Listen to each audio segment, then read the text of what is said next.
The OCD recovery journey is not easy.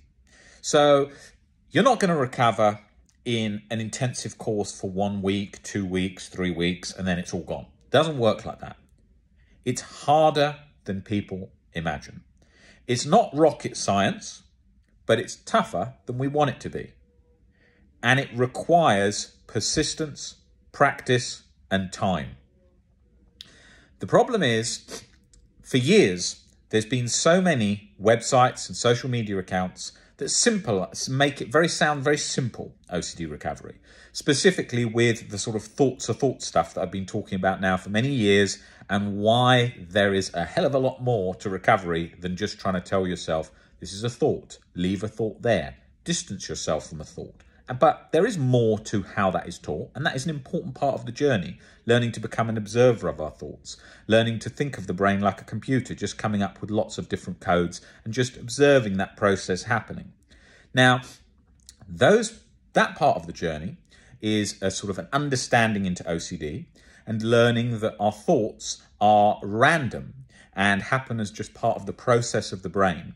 And we don't need to engage, work out and fight and battle each thought, and having an understanding of how the brain works in that way. But the problem comes where people simplify it as, just listen to it like it's a radio station, a key point, and just leave it to play out, a key point.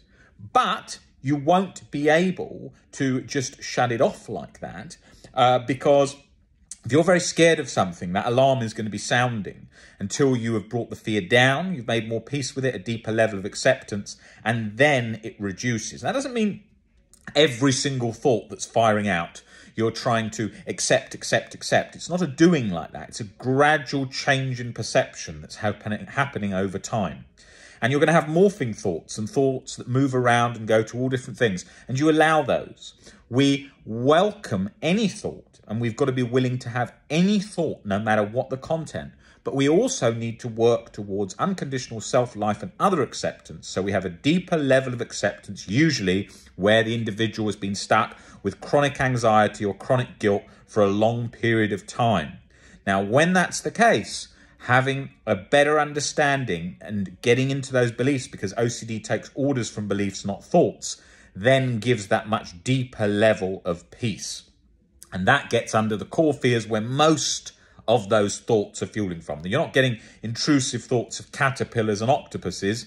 Usually, I don't think so, because that's not what your core fears are associated to. They're usually associated to social rejection, fear of not being accepted, fear of being a bad person, fear of not reaching career or life goals, fear of being rejected by friends and family. Those kind of areas it goes towards, okay? Now, that is key. That is absolutely key to have an understanding. When you do have an understanding and you've walked the journey and you've got a lot better and you've got over fears, you see that thoughts are thoughts, and just leaving thoughts there is an oversimplified idea by people who do not understand OCD and try and make it simplistic because it's easy to write about in social media posts and it's easy to produce books about with very simple text on those points, as are most anxiety books that you pick up from the bookshop shelf. They're usually just one book after another, repeating the same points over and over and over along the lines of leave thoughts there. Some basic mindfulness skills, helpful skills that for anxiety in general, but usually not going to get under chronic severe OCD. It usually has sort of motivational things, positive thinking things, usually a lot of stuff to say sort of you are not alone, you are lots of people going through what you're going through, sort of lots of nice statements that are helpful to understand the journey, that you're not alone, that you're not broken and that you can recover and all those things, helpful points, but usually overdone from this sort of position of trying to make you feel additionally safe. And those books then become a reassurance compulsion in of themselves. And that's key. And then the knowledge of OCD is usually pretty weak. If you were just to sort of say, looking for some very specific information in relation to somatic OCD, in relation to saliva sensations, or in relation to existential OCD or fear of chronic pain after death forever, alien abduction, solipsism, the sort of brain in a vat-like fears, would rarely ever cover such things. We'll usually cover harm, sort of maybe some hit and run stuff, but nowhere near on a deep level. So very, very basic tools, which when you are really stuck and feeling alone and people are telling you, oh, you're not alone, and there's a lot of people going through it, and then you're given the basic tools, you start to feel alone because you think none of this is working. And then you think, how am I ever going to recover from that? And certainly that is what I felt like, and why I do the work that I do today, because of that. It's so misunderstood. It's so misunderstood, and it's almost patronizing being told that, because the sort of thoughts of thought stuff is patronizing, because you're like, what, you think I never thought of that? You think I never thought of just leaving a thought there? The reason I'm scared is because I'm scared of being stuck forever, anxious forever. I'm scared of harm. Maybe if I did this, then how can I live with myself? These kinds of things are what's usually going on in the sufferer's head, with very little substance to get under it. One of the great things I liked in the Albert Ellis's work, obviously, because it provides so much depth into sort of rational thinking, the reality of life without our irrational beliefs, sort of making a very different view of our life and world, was the Korzybski quote that said, God may forgive your sins, but your nervous system won't. And that's very true. And that's certainly the case for thoughts of thoughts. You can be telling yourself, thoughts are thoughts, I'm all right, I'm not broken, it's just a thought, it's just a sensation, I'm just feeling some anxiety, I'm just stuck, whatever. And your nervous system's like just pumping away, pumping away. No, there's a 0.00001% chance, right? And we tend to think our brain will settle down like it's our friend. But although the brain's designed to help you, because through evolution, and it's got all its ways of handling difficult life scenarios, the problem with different alarm signals and so on, it's not in your favour all the time. Like in a fight scenario in today's world, if you're standing outside a bar in a city and someone knocked your drink over, it would fire up adrenaline to punch them in the face, which would end up with you going to jail probably, or some kind of fine, whatever. But you would be in a position where what's happening is it's leading you into danger. So you need to be aware, my brain is going to go after the things that would have been productive for a caveman, but not so much someone living today in the modern world, right? And you've got to be aware of that, okay? So that's key to remember. The same as sexual urges. I'm not talking about in relation to OCD and sensation and all the intrusive urges and stuff like that. Come on, people may, for example, people may be having one-night stands, unprotected sex because they're drunk and the brain's leading them on to take risks. That's, again, not in their favour. So that's what the brain will do in all humans. It will take risks and do things that are not really in our favour. They're in favour in an evolutionary standpoint, but not in our favour for our day-to-day living and the decisions that we want to build the life that we want. So that's really important to be aware of how the brain's processes are. I mean, if you looked at inmates in jails around the world, the number that would be in there for anger would be a huge percentage. And that's only because they haven't got the understanding of how anger operates in the brain. And so if they understood that, then they would prevent themselves from ending up in those situations.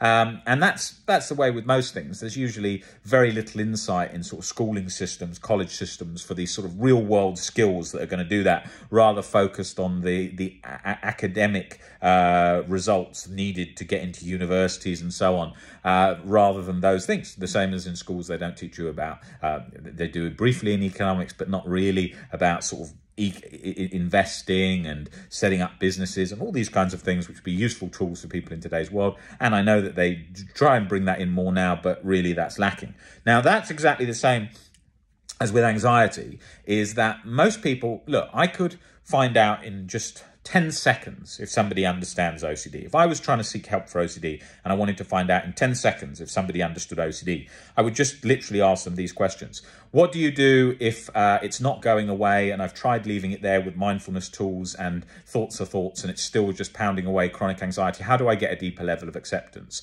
That would be the first question. Have you helped anyone to recover from OCD, chronic severe OCD in relation to, say, somatic, existential, POSD, these kinds of things? Have you done that? Have they sustained a long-term relief, right? That would be the next question. Then I would say things like, how do you handle situations where someone's got chronic guilt that's not going after a very long time and they're utterly convinced it's real and it's not budging? How does the person get under that? These kind of questions. And usually if the only answer that I'm hearing back is sort of, oh, it's about getting comfortable with the sensation, it's just anxiety, just get comfortable with those feelings, and then some mindfulness stuff and so on, and just some basic exposures that once done, they keep giving you the same exposure and not much change.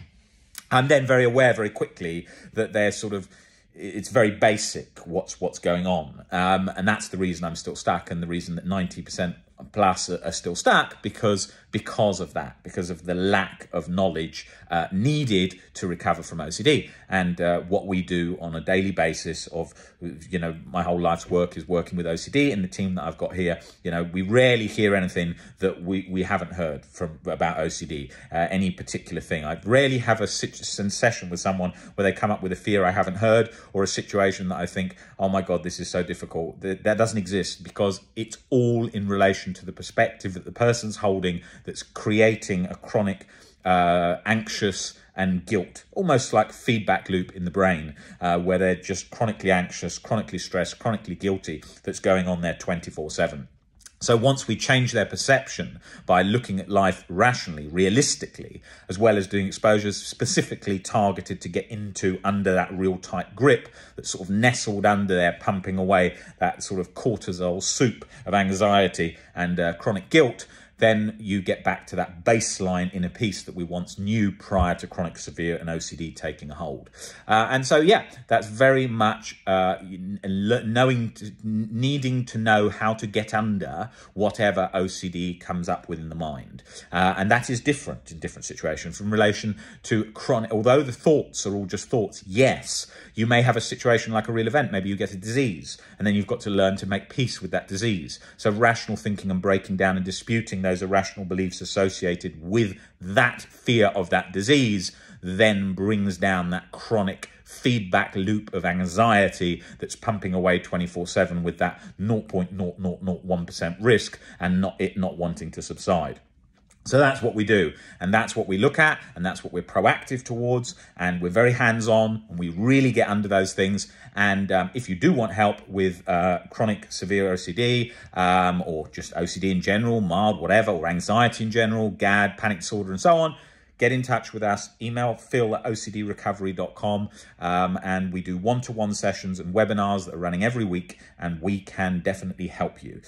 So yeah, that's for a position to think about in relation to hope, because when you're stuck there and you're sitting in bed and you're chronically anxious and you think you're never going to get better, it's reminding yourself that you can recover. I wouldn't be talking about OCD in this way if I hadn't recovered. You would see I'm chronically latched. I can't get over that. I would feel anxious. I would find it hard to function. When I was stuck with chronic OCD, it was like I had a glazed pane of glass over my eyes, of misted glass, that I was like kind of there, but I was kind of checked out from the crowd. I was like in my own head, locked up, finding it hard to function. A lot of lethargic periods, very hard to work, lots of hours, wanting to lie down on my back because my body felt so anxious and so tired, not wanting to do lots of exposures. There's nothing that I would avoid, anything. I would always think, how do I do that? How do I overcome that? What's the illusion of fear? There's no documentary, no articles, no things relating to any fear that I could watch. When I had terrible existential OCD, I didn't even want to watch a science documentary because I felt like my mind was being shifted into the void of space,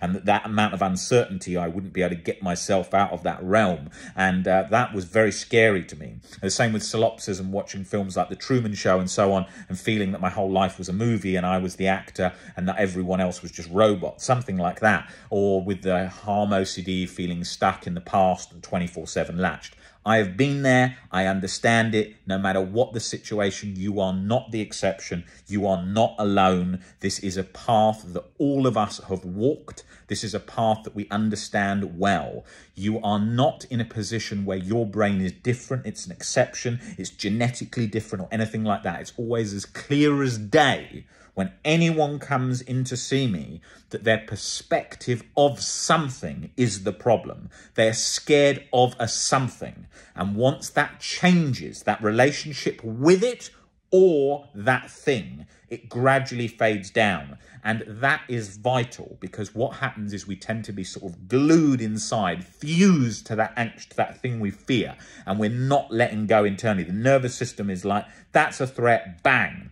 And we've got to gradually release that bit by bit by bit over time, and then you get back to that position of an internal baseline state of peace that you knew prior to the nervous system and the brain all being fired up in this chronic anxious loop.